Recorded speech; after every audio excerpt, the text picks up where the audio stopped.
Hello दोस्तों, मैं हूं वैभव और आप देख रहे हैं बिट्स फॉर बायोलॉजी, इंडिया के इस बेस्ट क्रैश कोर्स में जो नीट 2021 के लिए चल रही है। आज हम लोग इसमें बात करेंगे sexual reproduction in flowering plant का लेक्चर नंबर 4। ये आखिरी लेक्चर है जिसमें हम बात करेंगे एम्ब्रियोनिक डेवलपमेंट से लेकर एपोमिक्सिस एंड पॉलीएम्ब्रियोनी तक। आज का ये लेक्चर थियरी लेक्चर है। इसका जो प्रैक्टिस सेशन है वो नीचे डिस्क्रिप्शन में लिंक मिल जाएगा, वहां से जाकर उसे ज्वाइन करो और लाइव क्विज खेलो मेरे साथ।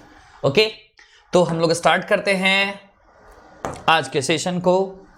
ये टेलीग्राम चैनल है, इस टेलीग्राम चैनल को ज्वाइन कर लो, लिंक दे रखा है यहां पे, bits for biology Telegram channel.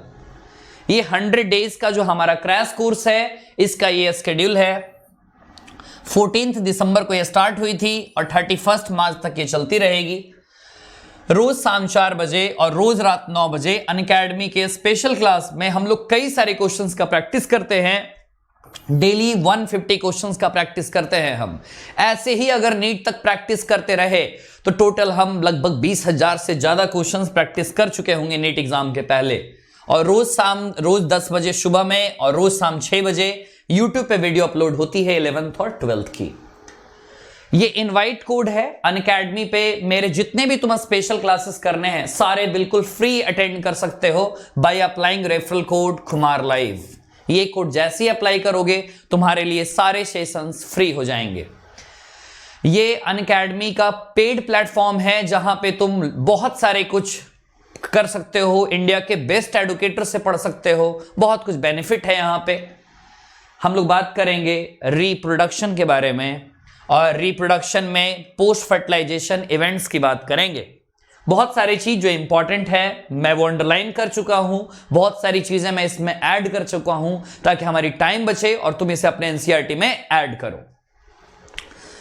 Post fertilisation याद करो, प्री फर्टिलाइजेशन इवेंट्स हमने देखे हैं जब हमने स्टेमन का डेवलपमेंट देखा था, किस तरह पॉलन ग्रेन बना वो हमने देखा। इसके बाद हमने पिस्टिल का भी डेवलपमेंट देखा था, कैसे स्टिग्मा स्टाइल और ओवरी होते हैं, कैसे बनता है मेगास्पोर से सारी एम्ब्रियो सैक वगैरह चीजें कैसे बनती है, हमने वो सब कुछ देखा। इसके बाद हमने पॉलिनेशन करवाया और पॉलिनेशन के बाद हमने डबल फर्टिलाइजेशन कराया। जब सारी चीजें हो ही गई हैं तो क्यों ना हम पोस्ट फर्टिलाइजेशन इवेंट्स करवाते हैं। पोस्ट फर्टिलाइजेशन कहने का मतलब फर्टिलाइजेशन के बाद की इवेंट। स्ट्रक्चर देखते हैं और क्या इवेंट्स वहां पे चल रहे हैं। डबल फर्टिलाइजेशन हो चुका है, अब टोटल 4 इवेंट्स आते हैं। पहला इंडोस्पर्म का डेवलपमेंट, दूसरा एम्ब्रियो का डेवलपमेंट, तीसरा ओव्यूल का बदलना सीड में, चौथा ओवरी का बदलना फ्रूट में। ये चारों को मिला दें अगर तो चारों को मिलाकर हम इसको बोलते हैं पोस्ट फर्टिलाइजेशन इवेंट्स बोला जाता है। चारों को मिलाकर, चारों याद रखेंगे ये। आगे सबसे पहली कहानी इंडोस्पर्म के बारे में जानेंगे हम। इंडोस्पर्म का डेवलपमेंट होता है, उसके बाद एम्ब्रियो का डेवलपमेंट होता है। यहां पर एक पूछा गया है क्वेश्चन, वाई इंडोस्पर्म का क्या रोल है एम्ब्रियो के डेवलपमेंट में। तो बोल सकते हैं इंडोस्पर्म उसको न्यूट्रिशन देने का काम कर रहा है। तो सिंपल सा adaptation to provide nutrition to developing embryo, क्योंकि जो अभी एम्ब्रियो बना है वो बहुत ही छोटा है, बहुत ही यंग एम्ब्रियो है, उसको डेवलपमेंट के लिए तो नरिशमेंट चाहिए ही ना, तो इसलिए वहां पे ये आंसर जाएगा। प्राइमरी इंडोस्पर्म सेल याद करो, ये प्राइमरी इंडोस्पर्म सेल था जो हम इंडोस्पर्म की बात करते हैं। आगे इसमें रिप्टेड डिवीजन होता जाता है और ये ट्रिप्लॉइड टिश्यू बन जाता है। आगे जो प्राइमरी इंडोस्पर्म न्यूक्लियस बनता है वो कैसा नेचर का होगा, ट्रिप्लॉइड। याद रखना ये चीज। इंडोस्पर्म टिश्यू कैसा बन जाएगा, ट्रिप्लॉइड बन जाएगा और इसमें खूब सारा खाना भरा हुआ रहता है, रिजर्व फूड मटेरियल बहुत सारा भरा हुआ रहता है डेवलपिंग एम्ब्रियो के लिए। अब जो मोस्ट कॉमन टाइप का इंडोस्पर्म डेवलपमेंट होता है उसमें जो प्राइमरी इंडोस्पर्म न्यूक्लियस है वो आगे जाकर न्यूक्लियर डिवीजन करता जाता है, जिससे बहुत सारे न्यूक्लियस पैदा होते जाते हैं। इनको बोला जाता है फ्री न्यूक्लियर इंडोस्पर्म। ठीक है, क्या बोलते हैं मैंने, फ्री न्यूक्लियर इंडोस्पर्म। इसमें सेल वॉल का जो फॉर्मेशन है, सेल वॉल फॉर्मेशन जो होता है तो उसके बाद इंडोस्पर्म जो है वो सेलुलर बन जाता है। कहने का मतलब 2 तरह के इंडोस्पर्म होते हैं, एक होता है न्यूक्लियर इंडोस्पर्म और एक होता है हमारा सेलुलर इंडोस्पर्म। नारियल का जो लिक्विड वाला पानी हम पीते हैं वो न्यूक्लियर इंडोस्पर्म होता है और जो नारियल का व्हाइट वाला पार्ट हम खाते हैं वो एक सेलुलर इंडोस्पर्म होता है। इस पूरी कहानी का सेम वही चीज है। इंडोस्पर्म अगर एम्ब्रियो को डेवलपमेंट दे रहा है, एम्ब्रियो को न्यूट्रिशन दे रहा है, एम्ब्रियो को डेवलप करने में मदद कर रहा है, दो तरीके हो सकते हैं। एंडोस्पर्म तुम एम्ब्रियो के लिए चाहे तो पूरी तरह से कंज्यूम हो जाओ, तुम एम्ब्रियो के नरिशमेंट में पूरी तरह से कंज्यूम हो जाओ, एंडोस्पर्म नहीं बचेगा, नाम बोलेंगे नॉन एंडोस्पर्मस। अगर बच गए तो नाम बोला जाएगा एंडोस्पर्मस। एंडोस्पर्म में either be completely consumed by the developing embryo, example देखते हैं थोड़ी देर में, बिफोर सीड मैच्योरेशन, और it may persist in the mature seed, seed में भी ये चीजें रह सकती हैं, कैस्टर और कोकोनट। ठीक है, चाहे तो सीड जर्मिनेशन में पूरी तरह इस्तेमाल हो जाओ और चाहे तो नहीं हो। सिंपल से यहां पर अगर मैं बात करूं, अगर नॉन एंडोस्पर्मस मैंने बोला है तो नॉन एंडोस्पर्मस के 5 एग्जाम्पल जरूर याद रखना। नॉन एंडोस्पर्मस में pea, bean, gram, groundnut, orchid, ये 5 एग्जाम्पल इसमें तुम याद रखोगे। ठीक है, मींस ओवरऑल मैं अगर कहूं इसके बारे में तो नॉन एंडोस्पर्मस पे मेनली डाइकॉट्स आता है और एंडोस्पर्मस पे मेनली मोनोकॉट्स आता है। ये तुम घर पे भी कर सकते हो ये चीज। ये घर में कुछ सीड्स जो कैस्टर के, पीस के, बीन के, ग्राउंडनट के पानी में डालोगे तो देखोगे तुम वहां से एंडोस्पर्म भी वहां पे परसिस्टेंट देखने को मिलेगा। क्लियर है यहां पे? क्लियर है भाई? सिंपल सा चीज यहां पे बोला गया है। आगे बात करते हैं। एंडोस्पर्म की बात कर चुके, अब एम्ब्रियो का डेवलपमेंट हो चुका है।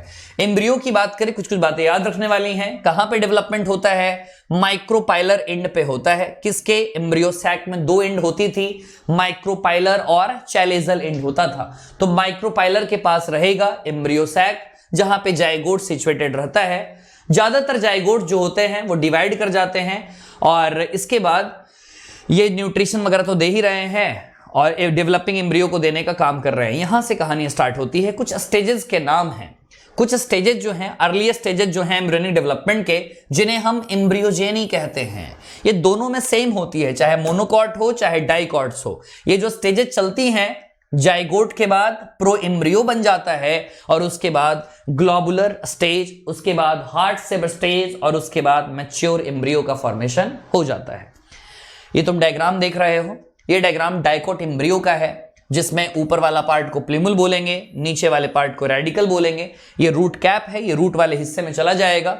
ये जो हिस्सा ऊपर वाला है उसको बोलते हैं एपिकोटाइल, नीचे वाले को हाइपोकोटाइल, तो ऊपर वाले को एपिकोटाइल, जो प्लिमुल आगे जाकर डेवलपमेंट जिसमें हो जाता है।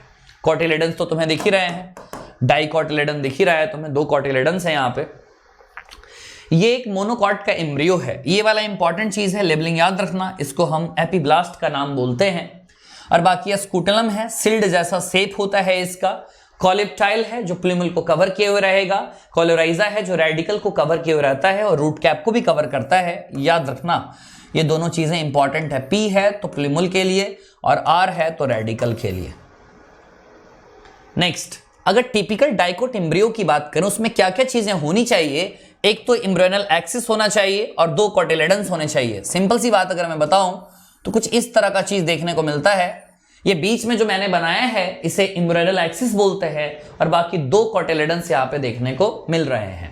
सिंपल सी बात, जो एम्ब्रियोनल एक्सिस का ऊपर वाला पोर्शन है ये हम इसे एपिकोटाइल बोल सकते हैं, जिससे आगे जाकर प्लिमुल में डेवलपमेंट हो जाता है। नीचे वाले पार्ट को हाइपोकोटाइल बोलते हैं, जो आगे जाकर रेडिकल में डेवलपमेंट हो जाता है या रूट कैप उसके बाहर में होता है। इसी तरह अगर मोनोकॉट्स की बात करें तो मोनोकॉट्स में 1 कॉटिलेडन देखने को मिलेगा। वहीं डाइकॉट्स में हमने बात किया तो टोटल 2 कॉटिलेडन्स देखने को मिले थे हमें। नेक्स्ट आगे बढ़ें, ग्रास फैमिली की बात करें। फैमिली इंपॉर्टेंट है, ग्रास फैमिली। कॉटिलेडन को हम क्या कहते हैं? अस्कुटेलम कहते हैं। अस्कुटेलम के बारे में एक चीज तो जरूर याद होनी चाहिए, अस्कुटेलम सिल्ड शेप का होता है। मॉर्फोलॉजी में भी लाइन लिखी हुई है। कहां है भाई? तो लैटरल साइड पे तुम्हें देखने को मिलेगा। यहां पे अस्कुटेलम देख सकते हो इस डायग्राम में, अस्कुटेलम तुम्हें लैटरल साइड में देखने को मिल रहा है। इसके बाद आगे चलते हैं तो रेडिकल रूट कैप तो याद रखोगे ही, और कोलोराइजा जो है वो रेडिकल के लिए और जो प्लिमुल वाला है वो आ जाएगा कॉलिप्टाइल। वो मैंने अभी जस्ट बताया तुम्हें, एपिकोटाइल ऊपर वाला, हाइपोकोटाइल नीचे वाला। अगली कहानी सीड से स्टार्ट होती है। सीड के बारे में कहते हैं, seed is the final product of sexual reproduction. Sexual reproduction हो चुका है, सेक्सुअल रिप्रोडक्शन के बाद जो फाइनल प्रोडक्ट्स बनती हैं उन्हें हम क्या कहते हैं? उन्हें हम सीड कहते हैं। एक बात तो ये याद रखनी है, सीड को क्या कैसे फॉर्मेशन हुआ होगा सीड का, अगर ओव्यूल है, ओव्यूल से आगे जाकर जो चीज बनती है उसे हम सीड कहते हैं। तो बताओ क्या मैं बोल सकता हूं seed is a fertilised ovule? बिल्कुल बोल सकते हैं। आगे बढ़ते हैं। सीड्स कहां बनते हैं? सीड्स फ्रूट के अंदर बनते हैं। एक सीड की अगर बात करें तो उसमें क्या क्या चीजें होती हैं? सीड कोट होती है, कॉटिलेडन्स होती है और उसमें एम्ब्रियोनिक एक्सिस होती है। तो बताओ एक सीड में टोटल कितनी चीजें होंगी? एक सीड में टोटल कितनी चीजें होंगी? तो एक सीड में टोटल 3 चीजें होती हैं। सीड कोट होता है, कॉटिलेडन होता है और एम्ब्रियो एक्सिस होता है। अब बात आती है एनसीईआरटी एस क्यों लगा कर रखी है? अगर एक सीड कोट है तो सिंपल सी बात, 2 भी सीड कोट तो हो ही सकते हैं। डाइकोट की बात करें तो टेस्टा और टिगमेन होते ही हैं। कॉटिलेडन की बात करें एक है तो मोनोकॉट, 2 हैं तो डाइकॉट और एम्ब्रियो का एक्सिस तो मिलेगा ही मिलेगा। आगे बढ़ते हैं। The cotyledons of the embryo are simple structure, बड़े ही सिंपल होते हैं। अंदर में खाना भरा होता है पूरी तरह से, जैसे हम लेग्यूम्स में देख सकते हैं। सीड की कहानी है, 2 चीजें हो सकती हैं। अगर एम्ब्रियो के डेवलपमेंट में पूरी तरह से अगर एंडोस्पर्म कंज्यूम हो गई तो नाम होगा नॉन एंडोस्पर्मस, क्योंकि एंडोस्पर्मस तो रहा नहीं। उसके लिए एक और नाम है नॉन एल्बुमिनस, या हम एक और नाम बोल सकते हैं एक्स एल्बुमिनस, या एक और नाम बोल सकते हैं नॉन एंडोस्पर्मस। नॉन एल्बुमिनस की बात करें अगर तो उसमें कुछ भी नहीं बचा endosperm, no residual endosperm, it is completely consumed during embryo development. Example मैंने 5 बताए थे, pea bean, gram, groundnut, orchid, PBGGO, PUBG go. Next albuminous seed, इसमें तो भरा रहा होगा एंडोस्पर्म क्योंकि कंज्यूम हुआ नहीं है पूरी तरह से एम्ब्रियो के डेवलपमेंट में। तो जो भी जनरली मोनोकॉट्स होते हैं उसमें यही आता है, ध्यान रखना। ऑकेजनली कुछ सीड्स ऐसे भी हैं जिसमें न्यूसेलस की चीजें बच जाती हैं। रेमनेंट्स का मतलब होता है रिमेनिंग पार्ट। न्यूसेलस की चीजें, न्यूसेलस याद है ना तुम्हें? ओव्यूल याद करो, ओव्यूल का स्ट्रक्चर, उसमें एम्ब्रियो सैक याद करो ना। उसमें हम लोग बात करते थे साइड साइड से चीजें होती थी, नाम क्या बोला करते थे हम? न्यूसेलस बोलते थे। ठीक है, क्या बोला करते थे हम? न्यूसेलस बोला करते थे, जो एम्ब्रियो सैक में आगे डेवलप होना है। को जो बची होती हैं तो परसिस्टेंट न्यूसेलस को हम क्या बोलते हैं? पेरियस्पर्म। बहुत इंपॉर्टेंट, इसके 2 एग्जांपल हैं, ब्लैक पेपर और बीट। नेक्स्ट, अब थोड़ी सी और बातें। ओव्यूल्स, इंटेगुमेंट जो ओव्यूल्स की है धीरे धीरे हार्ड हुई। याद करो ओव्यूल्स में 2 तरह के इंटेगुमेंट थे, आउटर इंटेगुमेंट और inner integument. As tough protective seed coats, tough protective seed coat ताकि प्रोटेक्शन मिलता रहे उसको आराम से। माइक्रोपाइल याद आ रहा होगा तुम्हें, एक छोटा सा पोर हुआ करता था सीड में, है ना? ओव्यूल में होता ही है माइक्रोपाइल। माइक्रोपाइल का बस इतना सा काम है कि जब सीड जर्मिनेशन हो उसके दौरान पानी और हवा की, पानी और ऑक्सीजन की कभी कमी ना हो, तो वो माइक्रोपाइल से ही पूरी होती है सारी की सारी चीजें। सीड्स बिकम एक्टिवली ड्राई, ये लाइन बड़ा इंपॉर्टेंट है। जैसे जैसे सीड मैच्योर होता चला जाता है उसमें पानी धीरे धीरे रिड्यूस होने लगती है, सीड रिलेटिवली ड्राई हो जाता है। 10 से 15% मॉइस्चर जो है वो रिलेटिवली ड्राई हो जाता है। जो मेटाबॉलिक मैकेनिज्म है वो स्लो हो जाती हैं। एम्ब्रियो की बात करें तो वो कहीं ना कहीं स्टेट ऑफ इनएक्टिविटी में आ चुका है। मेटाबॉलिज्म लगभग स्लो हो जाएगा, पूरी तरह से लगभग वो इनएक्टिव हो जाएगा। फेवरेबल कंडीशन आएगा अगर मॉइस्चर अच्छे अमाउंट में है, अगर ऑक्सीजन अच्छे अमाउंट में है, अगर टेम्परेचर अच्छे अमाउंट में है, तो वो आराम से जर्मिनेट कर सकता है। जैसे जैसे ओव्यूल मैच्योर हुआ सीड में, ओवरी मैच्योर हुआ फ्रूट में, ये दोनों चीजें अलग अलग टाइम पे नहीं हो रही होती हैं। जिस समय ओव्यूल मैच्योर हो रहा होता है सीड में, उस वक्त ही ओवरी भी मैच्योर हो रही होती है फ्रूट में। ये चीजें साइमल्टेनियसली इनका ट्रांसफॉर्मेशन हो रहा होता है।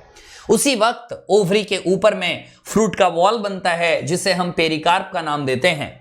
फ्रूट के 2 तरीके हैं, एक तो फ्लेसी फ्रूट होता है और एक ड्राई फ्रूट होता है। फ्लेसी फ्रूट किसमें? गुआवा, ऑरेंज, मैंगो वगैरह में। और ड्राई फ्रूट किसमें मिलेगा? ग्राउंडनट में और मस्टर्ड में मिलता है। मॉर्फोलॉजी में हम देख चुके हैं। फ्रूट्स ने डिस्पर्जल के भी बड़े अच्छे मैकेनिज्म निकाले हैं। सीड्स डिस्पर्जल के, सीड्स एक से दूसरे जगह भी हम ले जा सकते हैं और इसमें नए नए जगह पे भी सीड्स पनप सकते हैं। नेक्स्ट, इसमें सिंपल सी बात बोली गई है भाई कि ओव्यूल्स जितना होगा जनरली उतना ही सीड बनता है। सिंपल सी बात बोली गई है। ज्यादातर प्लांट्स में by the time the fruit develops from the ovary other floral part degenerate और फॉल ऑफ। ज्यादातर में तो यही होता है कि जब ओवरी से फ्रूट बनती है उस समय लगभग फ्लोरल पार्ट जो होते हैं वो डिजनरेट कर जाते हैं, जैसे सेपल, पेटल्स वगैरह सब गिर जाएंगे, फॉल ऑफ, विदर ऑफ।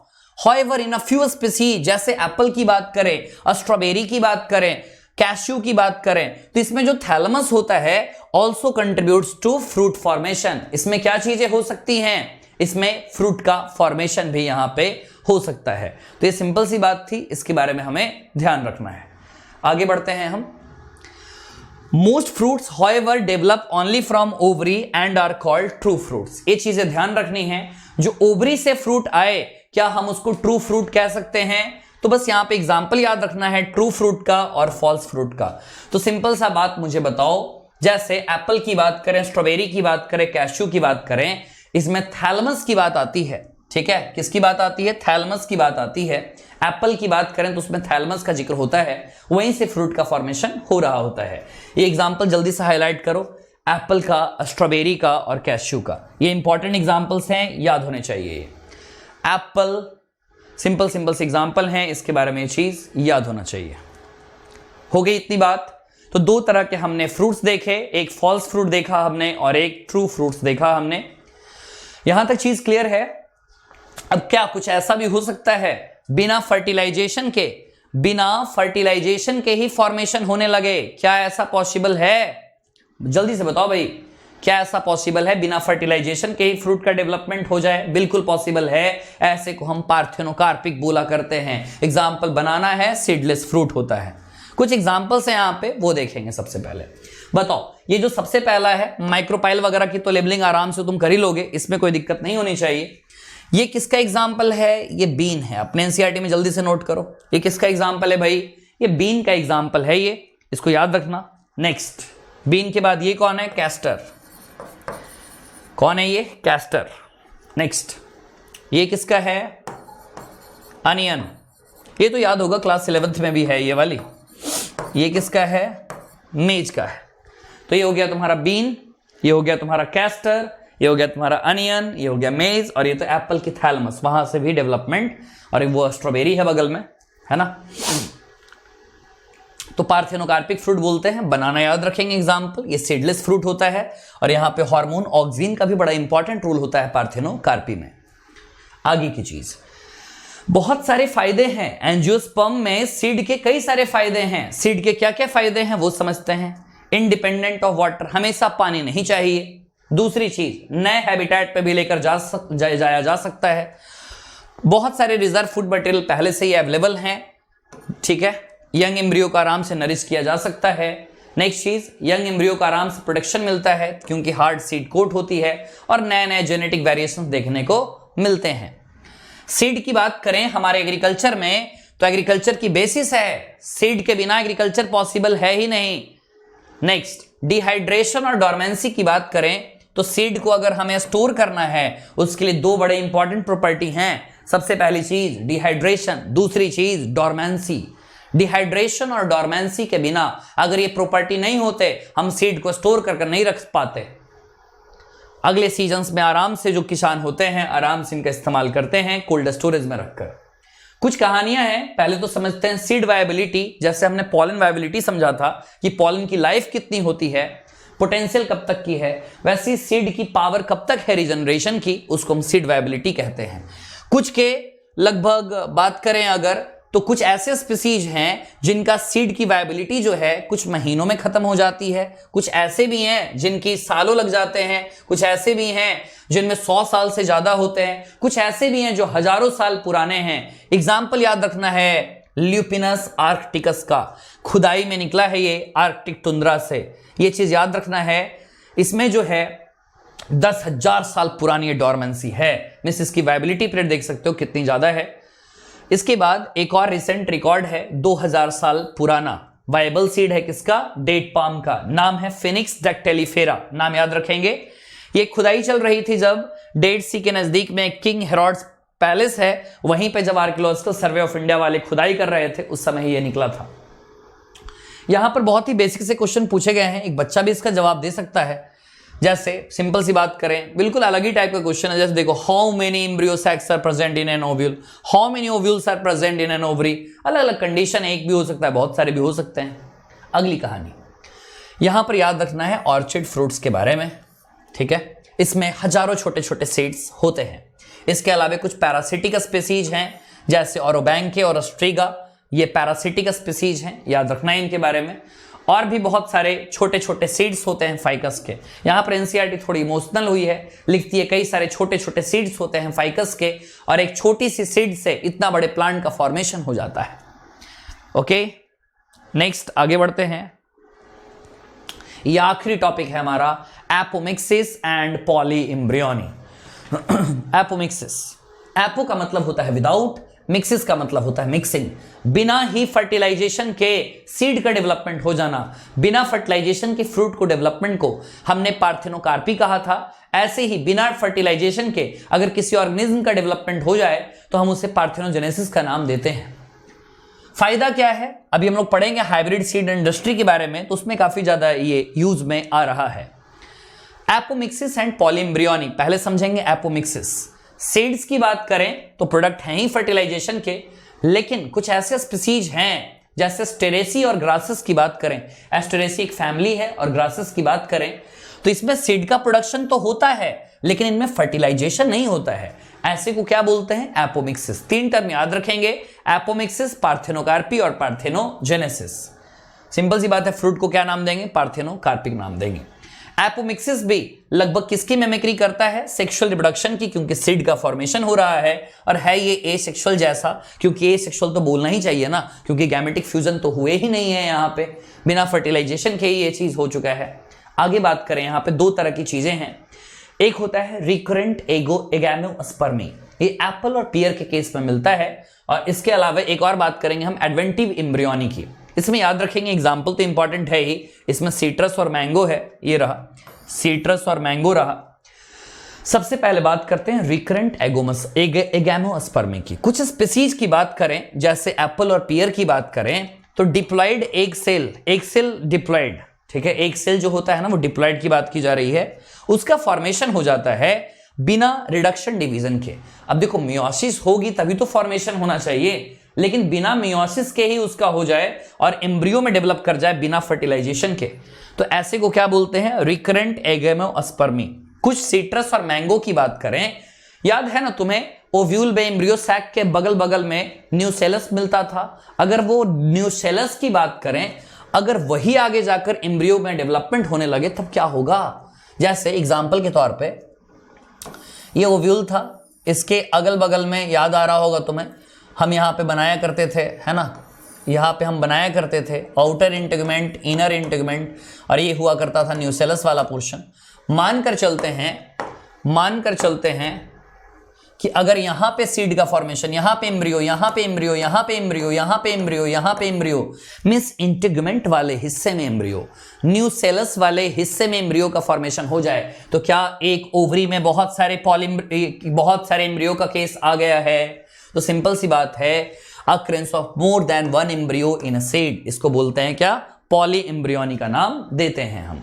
आगे एनसीईआरटी ने बोला है कि जेनेटिक नेचर क्या होगा, तो 2n होगा, और बाकी क्लोन्स कह सकते हैं, हाँ, क्योंकि एसेक्सुअल रिप्रोडक्शन ही तो कह रहे हैं ना इन्हें। ये पूरी की पूरी पैराग्राफ बड़ी सिंपल सी पैराग्राफ है। हेडिंग तुम लगा सकते हो, पोटेंशियल ऑफ एपोमिक्टिक पॉलीइम्ब्रियोनी। जो भी सीड हमने यहां से ऑब्टेन किया है, क्या हम उन सीड्स को स्टोर करके रख सकते हैं, क्या सालों तक उसे हम कर सकते हैं, नहीं। यहां पर कुछ बातें हैं समझनी। हाइब्रिड वैरायटी जानते हो, हमारे खाने में और हमारे वेजिटेबल्स में आज हाइब्रिड, जितने भी क्रॉप्स से काफी हाइब्रिड आने लगे हैं, एक्सटेंसिवली कल्टीवेटेड। हमारे हाइब्रिड्स का कल्टीवेशन होता है जो कि काफी इंक्रीज हो चुका है, और जिसके चलते प्रोडक्टिविटी भी काफी इंक्रीज हो चुकी है।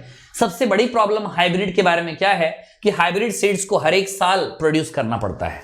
जैसे हम बहुत सारे सीड्स को कलेक्ट करके रखते हैं ना कोल्ड स्टोरेज में, ऐसा हाइब्रिड सीड्स के बारे में नहीं है। हाइब्रिड सीड्स को एक बार प्रोड्यूस किया, अगले साल फिर प्रोड्यूस करना होगा। If the seeds collected from hybrids are shown, the plants in the progeny will be segregated and do not maintain hybrid characters. इसलिए क्या होता है कि हमें बार बार हर एक साल इसे प्रोड्यूस करना होता है, नहीं तो जो कैरेक्टर्स है ना वो सेग्रीगेट कर जाते हैं। पढ़ा है ना सबने इंडिपेंडेंट असॉर्टमेंट, वही की लाइन है ये। किसान के लिए तो बहुत मुश्किल होगा, बहुत ज्यादा एक्सपेंसिव होगा बार बार उसे उपजाना।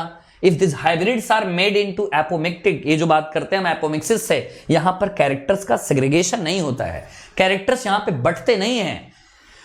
तो इसके अलावा क्या है, then the farmers can keep on using the hybrid seeds to raise new crops, कर सकते हैं ईयर आफ्टर ईयर, और उनको नए नए सीड्स बार बार खरीदने भी नहीं पड़ेंगे।